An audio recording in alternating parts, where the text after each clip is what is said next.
Hello and welcome to the 2025 MIFF Schools program. I'm Josh Nelson, and on behalf of all of the team at MIFF, I'd like to acknowledge the traditional custodians of the land on which we all live, learn and work, and to pay our respects to their elders past and present, and to all Aboriginal and Torres Strait Islander peoples. Here at MIFF, we continue to celebrate the history and contemporary creativity of the world's oldest living culture.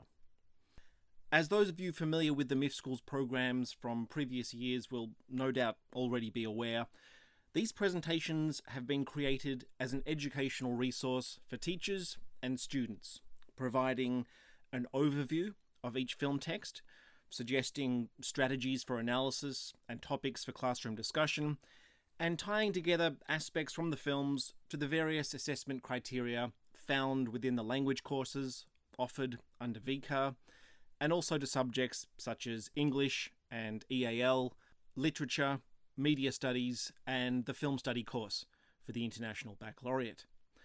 In each of those curriculums, there's a real key focus on developing students' visual literacy skills and encouraging students to critically engage with media texts across a range of contexts and mediums. And this obviously becomes a really key component of assessment as students progress into their final years of the VCE.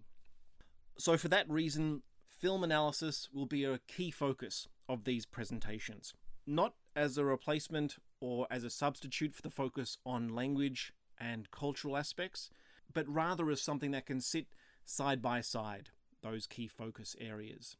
While the MIFF Schools program is perhaps ideally suited to students within the French, Japanese, Mandarin, Italian, German and English language courses, the selected films in this year's program offer opportunities for study and classroom analysis across a really diverse range of subjects, abilities and age groups, preparing students, as I mentioned, for those text-based assessments and really developing those visual literacy skills.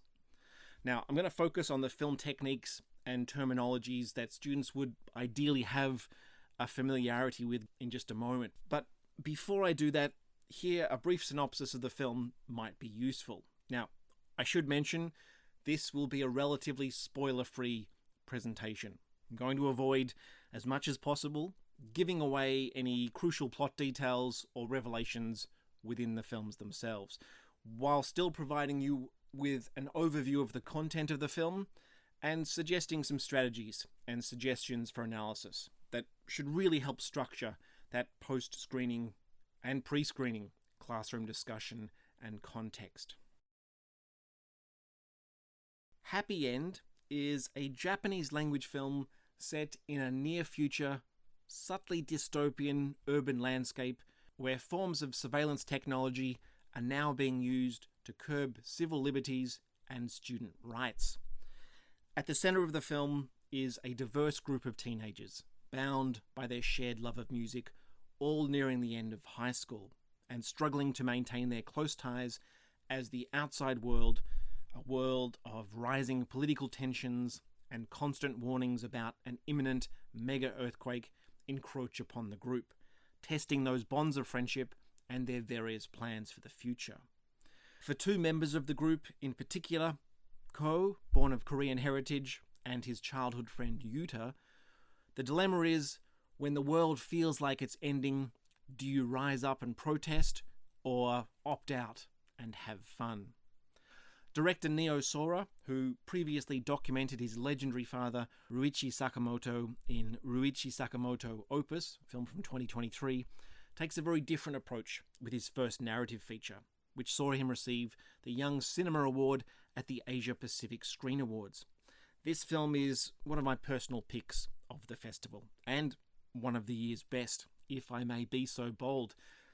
Happyend is a subtle, strikingly shot, and confidently composed coming-of-age film about friends at a transitional moment in their lives, which perfectly captures the socially and politically tumultuous timbre of our times. But before we look at this film in more detail, I do want to return to the terminology and techniques that I flagged at the beginning of the presentation, and that real core focus on developing students' visual literacy skills. And so I would actually recommend to teachers that prior to attending the screening, it might be really useful to either introduce, depending on the age level of the students, or at least revise a selection of key film terminology and techniques that students should really be thinking about while they're watching the film. Because, and I realize I say this every year, it's crucially important to reinforce the need for students to actively engage with these films. Yes, they're entertaining. Yes, films are fun. But there also needs to be that expectation placed upon students that they'll be watching these films in order to analyze them. Whether that's as part of a non-English language course, or English, EAL, media, or a film studies unit. And on that, I would actually suggest that students take notes, or be encouraged to take notes during the screening. It's one way to ensure that they're going to be actively engaging with what they're seeing on screen. Now, I'll talk about some of these elements in relation to the specific film in more detail shortly, but just as a general overview of film techniques, something that might be beneficial prior to the screening, this might be a useful starting point. And look, there's no shortage of film resources online that can assist in that process, whether that's on YouTube or in, say, textbook form. I would also really emphasize from the outset that it's important that students can firstly identify the technique that's being used, that secondly, they can understand its general function in the context of film language and filmmaking, especially in terms of creating meaning within the film itself from a filmmaker's perspective. And then thirdly, that they can apply that knowledge to an analysis of the specific text in the context of the narrative, the characters, the themes and ideas that the film's exploring. And it's very difficult to achieve that final outcome unless those first two learning aims have been properly established and understood. And so with that in mind, some of the basic techniques that students should ideally be familiar with are things like cinematography, whether that's the close-up or a wide-angle shot or camera movement, the various components of mise-en-scène, which incorporates elements such as props, costumes, the use of lighting, the blocking of actors, the composition of the frame, where relevant, music and also lyrics, sound, dialogue, the use of voiceover, editing, narrative structure and story elements, and also visual motifs and symbolism. And so, as I mentioned, these are effectively the building blocks of filmmaking. So it's really essential, I think, that students have an awareness of these and come into the screenings with that awareness. Okay, so looking at the film in a little more detail here. Some of the key themes, issues, ideas that are explored within Happyend are friendship, surveillance, politics and activism, authority and rebellion. We have that mirrored in issues of family and loyalty, or responsibility and obligations. That obviously works both within a family context and a social cultural context. A focus on music, on education, on bigotry and racism, on themes of communication and community, and a coming of age, sort of brackets the arc of the narrative. So there's scope for discussion across a broad spectrum of themes and issues in this film. When I approach a film text with a class, I often like to start from the big picture and then gradually work my way in to the detailed film or scenic analysis. Now, there are a number of contexts here that you could come at or establish prior to the screening, or certainly explore in greater depth after the screening of the film in that post-screening classroom discussion to develop students' understandings of what they've seen. So, as I mentioned, Happyend explores the lives of this teenage friendship group in their final stages of high school against this increasingly authoritarian social political backdrop and these omnipresent threats about a catastrophic earthquake. So the film covers a fairly broad spectrum of cultural and social topics, certainly in the focus on Japanese culture. A number of elements here that you could look at to develop students' understanding of the characters on screen. High school age pressures. And I've provided a link there to a website with a specific Japanese focus on the mental health crisis and pressures on high school students, although there are no shortage of similar articles in a local or Australian context. So you could easily compare and contrast the similarities or differences in those pressures across cultural lines. There's also the theme of surveillance has been in the news, and I've listed a link to the NHK website that explores that. Earthquakes, for those of you who may not have lived in Japan or experienced earthquakes in Japan, I remember it being quite a common experience and it took a little while to get used to. Some resources there that may help develop students' awareness and understanding of that, and in particular the connection between politics and the threat of earthquakes. There's an article there from The Guardian from August of last year in 2024, which ties them together. So very much dovetailing with some of the themes and issues as they're represented on screen in Happyend. And also this idea of foreignness that comes through in the film. I think students should really have an awareness of the kinds of meanings surrounding gaijin. So what is the place of foreigners within Japanese culture and politics, and specifically Koreans in Japan? And those Wikipedia links for gaijin and Koreans in Japan, the Zainichi Koreans, I think would be useful springboards for research and developing students' ideas about these particular topics. Another context that you could come at this film is through the lens of genre. So though Happyend is predominantly focused on sort of central teenage group, there are a number of elements within the film that evoke aspects of science fiction, cinema and literature, or what could be loosely defined within the sort of subcategory of near-future science fiction. Near-future is a term that Neo Sora, I think, uses in a number of interviews. So near-future science fiction being a depiction of a society that closely resembles our own with only minor variations. And students, I think, could be asked to consider this film's place within the broader category of science fiction genre cinema, and to what extent this vision of the future presented in Happyend seems probable, inevitable, unlikely. Again, do they see this as a likely scenario coming to pass, not just in Japan, but maybe in other cultures, such as Australia?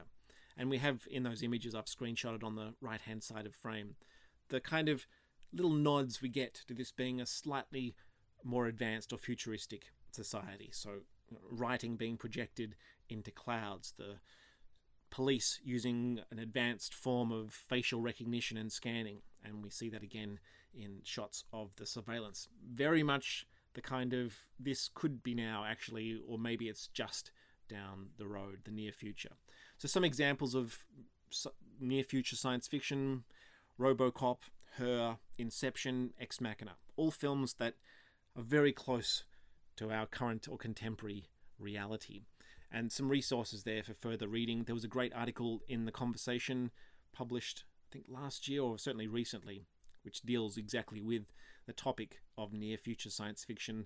And again, some Wikipedia references for near future in literature and the history of science fiction cinema more broadly, and where perhaps this film sits within the trends and traditions of science fiction, commenting on and reflecting upon the political, social, cultural realities of the day in which they were written or presented on screen.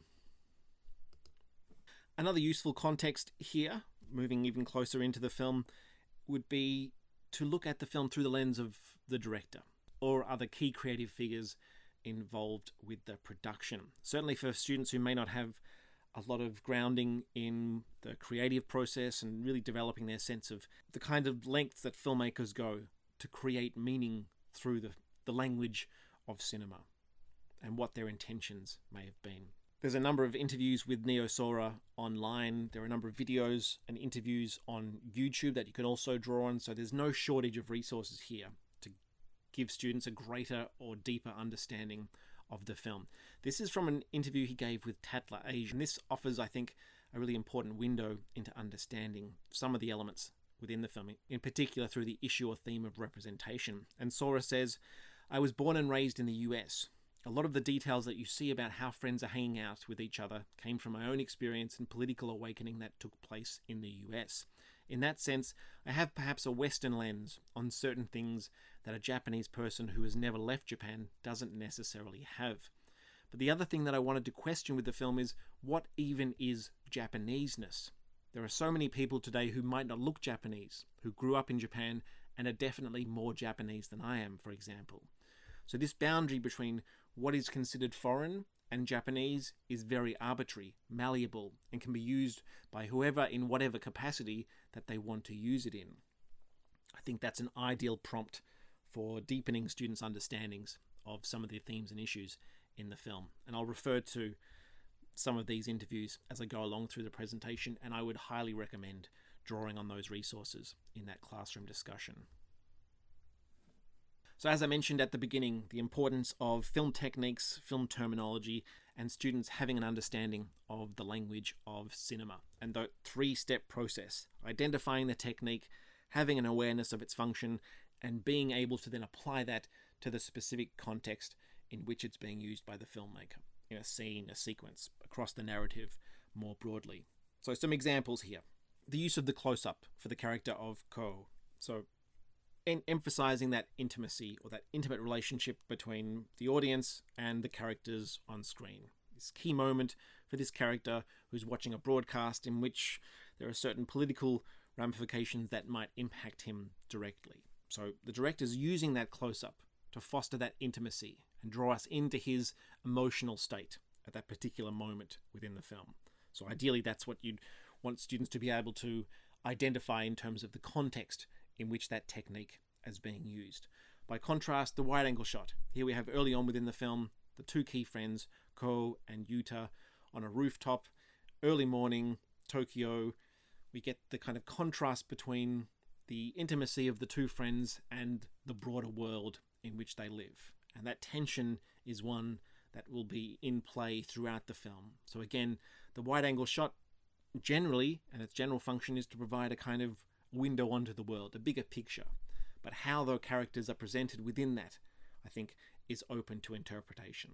You know, is it suggesting their kind of isolation? Is it about their intimacy in a world that's sort of cold and sterile? And you look at the color of the shot as well, and we'll talk about that in more detail in just a moment. That's where students can apply that knowledge to their own interpretations of how the filmmaker is using it. What are the meanings that are coming through that particular technique?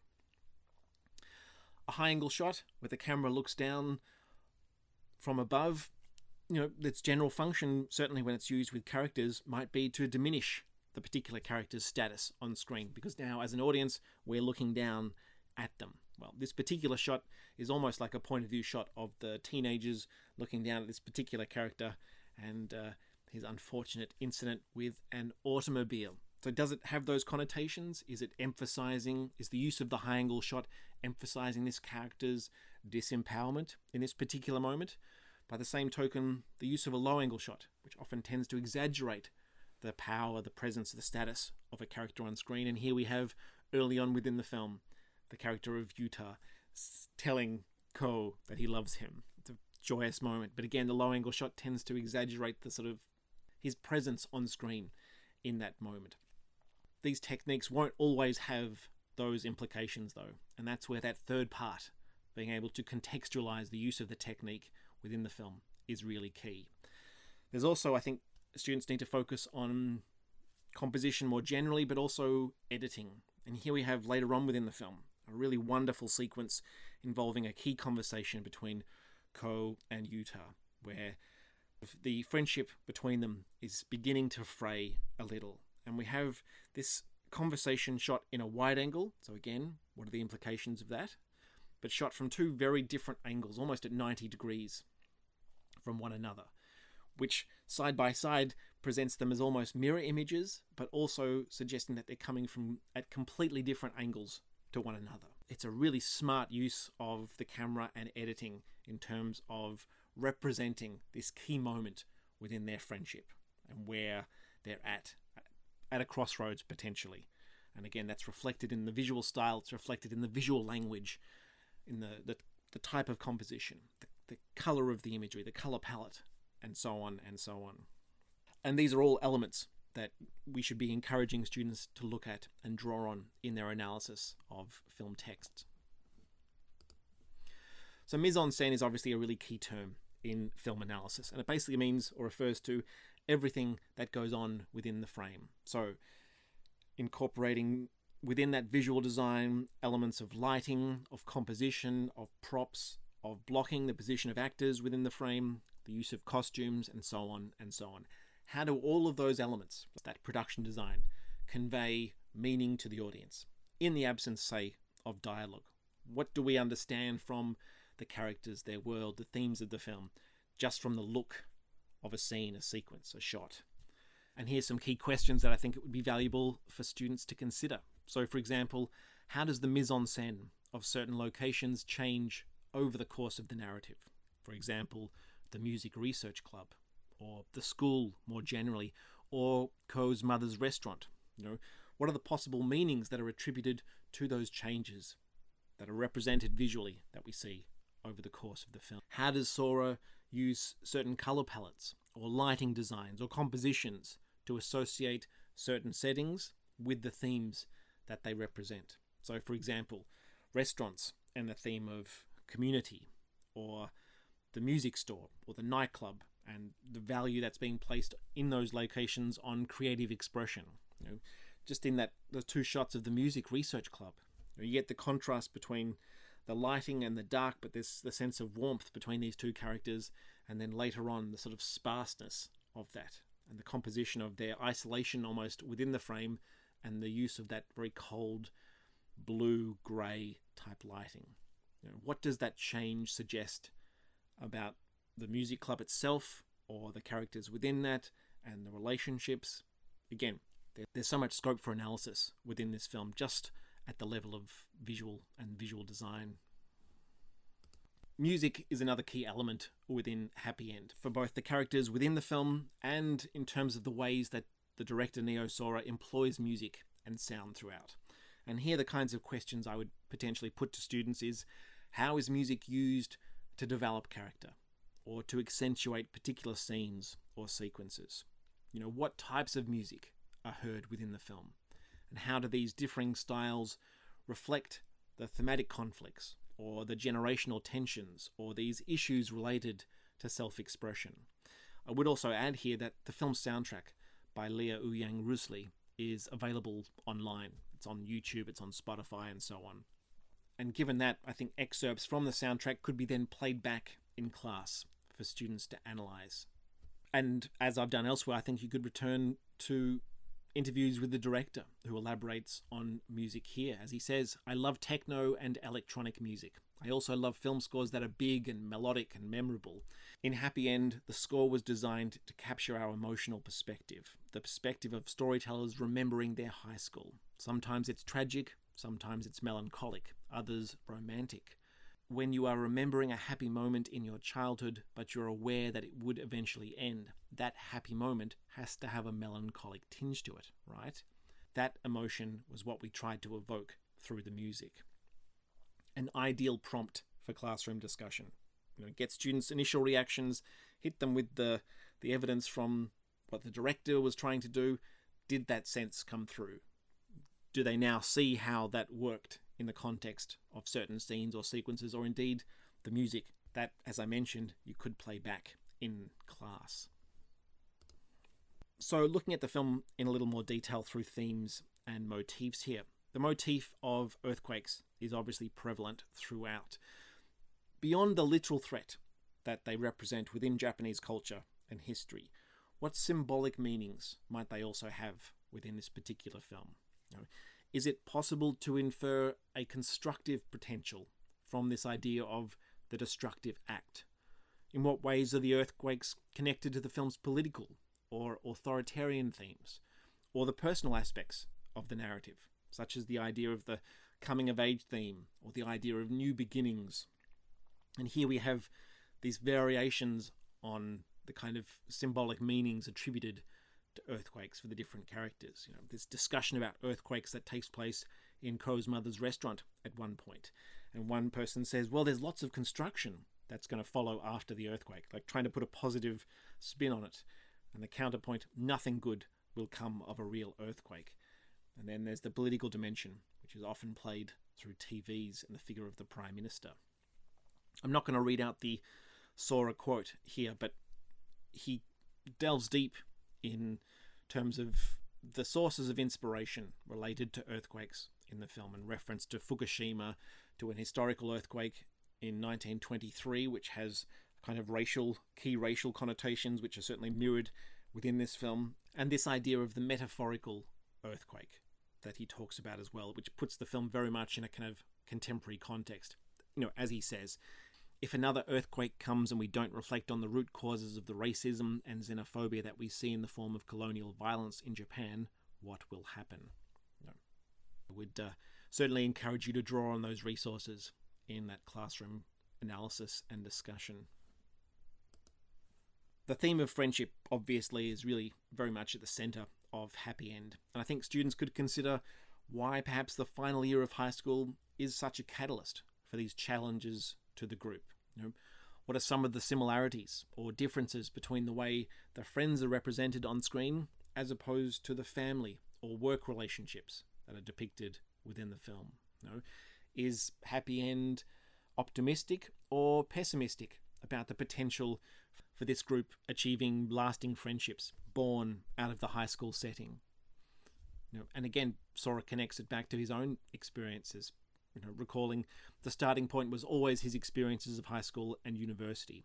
So much of who I am right now is in large part a result of my interactions with a really tight group of high school friends that I used to hang out and play with. I just have a profound love of my friends. I think friendship is a beautiful thing that doesn't abide by the same norms and rules that marriage or family must follow. That was a big part of the impetus behind the film. Again, I think there's keys in what he's saying there in terms of that contrast between friendship groups and the idea of the norms and rules that dictate such relationships within, say, marriage or family. There's also the key theme of politics. So Happyend explores these themes related to authoritarianism and the ways that certain political groups in Japan and elsewhere appear to mobilize or exploit fears regarding the other as a strategy for monopolizing power or control. And here I think it would be really useful for students to consider this theme in relation to contemporary global politics, or more specifically in regards to the film and the tensions that are borne out between activism, apathy, or naivete that underline the film's central group of characters and their varying political viewpoints. For example, what makes this such a timely film? This film feels very much of the here and now, not just in Japan, but with these broader resonances. I'm sure I don't need to name the kind of countries I'm talking about or referring to here. The theme of surveillance, developing this idea of the role of technology within the film.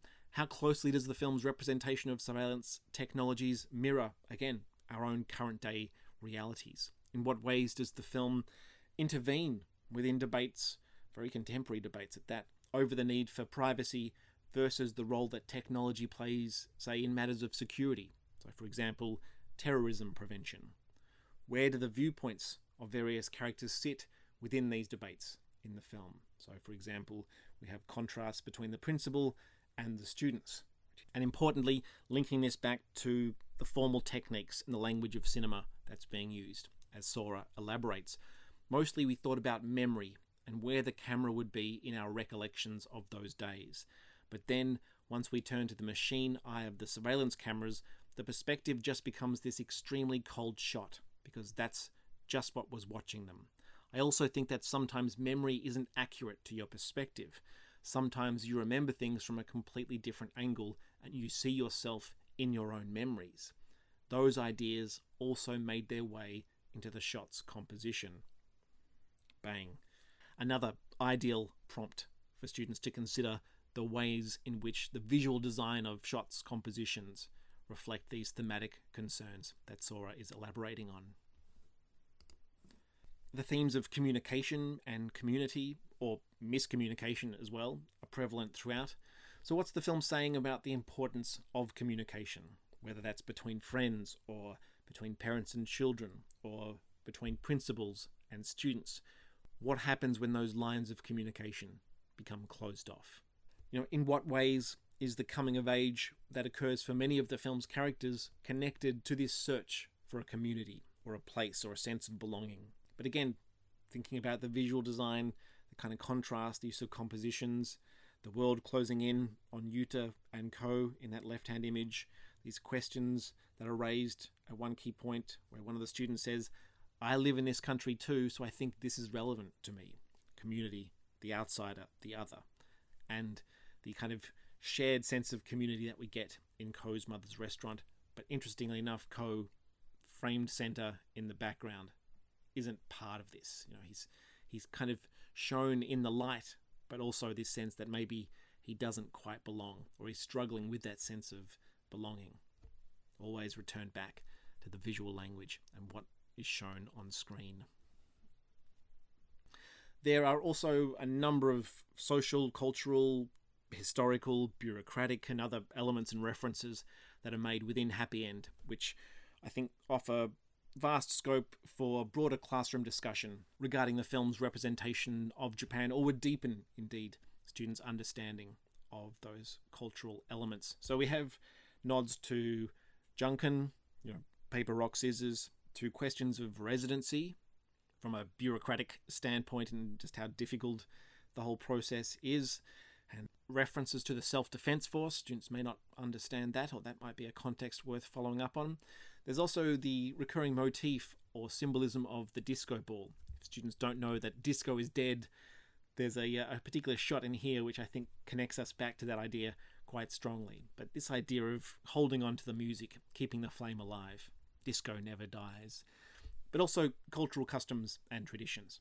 So we have these nods to things like bowing, to food, which is imbued with kind of class and racial connotations, like kimbap versus the principal's very expensive sushi in one key scene, I think is a really telling way in which food is used and has this, and brings with it this heightened level of symbolism and subtext. These questions of conformity and rules and manners. Now, obviously they exist in any culture, but I think it would be worth focusing in on the particular Japanese characteristics in which conformity and rules and these ideas about rules and manners take place, which are both brought to the surface at various points within this film. And without giving anything away, what impression does Sora leave us with at the end of the film? So what's the tone of the ending? Is there a sense of resolution, or do doubts and ambiguities about the characters' futures remain? Why might the director have chosen to employ a freeze frame at the end of the film? How does the ending refer back to an earlier moment within the film?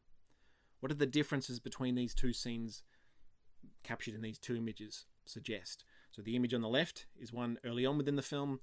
The image on the right is one that occurs towards the end.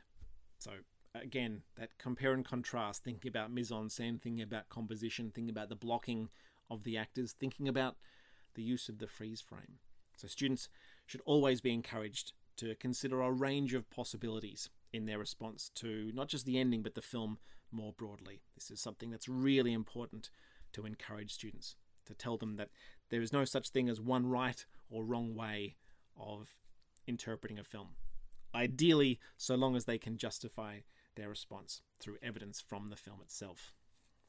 And again, this quote from Sora would be a useful prompt or insight into what perhaps he intended for the film. As he elaborates, the myth of a single, homogenous Japan was something I really wanted to dispel, not least because it's so out of touch with how the country really is. My own neighborhood in Tokyo is just super diverse, but I fear that this is a side of Japan that doesn't really get to be shown a lot in the press or in films. And as a way of portraying this near future world in which Japan will be presumably even more diverse, I wanted to show the country in a way that was close to what I experienced growing up in New York, but I didn't want it to come across as forced or for it to draw attention to itself. I just wanted it to feel like it was just the most natural thing in the world. It was very intentional on my part though. I really wanted to push back against this illusion of Japaneseness. And as a way of bringing everything full circle and applying that within a form of assessment, I think students could be tasked with reading and critically engaging with other published reviews of the film, and then respond by writing their own. And in Japanese language classes, that could be writing it in Japanese. But the key thing here is that students would ideally draw on their close analysis of the film, which is obviously going to be borne out in that classroom discussion, and utilize the kinds of terminology and reference to techniques that I've discussed throughout the presentation. And here's an example or an excerpt from one particular review of the film, and I've cited a link to that there via the Variety website by Jessica Kyung, who writes, "This is a very near future, so little explanation is needed of so far uninvented tech or unfamiliar language and customs. Instead, Sora's clean-lined screenplay sketches a world that looks a lot like ours, only with the screws a little tightened. Cell phones are ubiquitous, but used as tracking devices. Faces are as fingerprints, and once snapped by a passing cop, all your details appear at the tap of a touchscreen." But he also offsets the techno-paranoid doom and gloom by crisply noting the heartening irony that the very tech that dictatorial regimes will lever to suppress youthful exuberance will always be better understood by the youth than by their aging oppressors. No matter the bouncers, the underage will always find a backdoor through which to sneak. This underlying faith that the kids are going to be all right, as well as a sweet, simple sadness for the people we lose on the way to becoming the people we're going to be, means there's a certain naivete to Happyend. But maybe naive is exactly what we need when you consider what all this sophistication has done for us. I think that's an interesting take on the film, and again, certainly one that could be put to students. And with that, we have reached the end of the presentation. For information regarding bookings, age suitability, or additional details for all of the films in this year's MIFF Schools program, head on over to miff.com.au/schools, where you will find all the information and resources, as well as links to the rest of this year's festival program and screenings. And so, on behalf of myself, Josh Nelson, and MIFF Schools programmer Kate Fitzpatrick, we'd like to thank you for watching this presentation and to wish you a very enjoyable and, more importantly, educationally rewarding experience at this year's film festival. Thanks so much.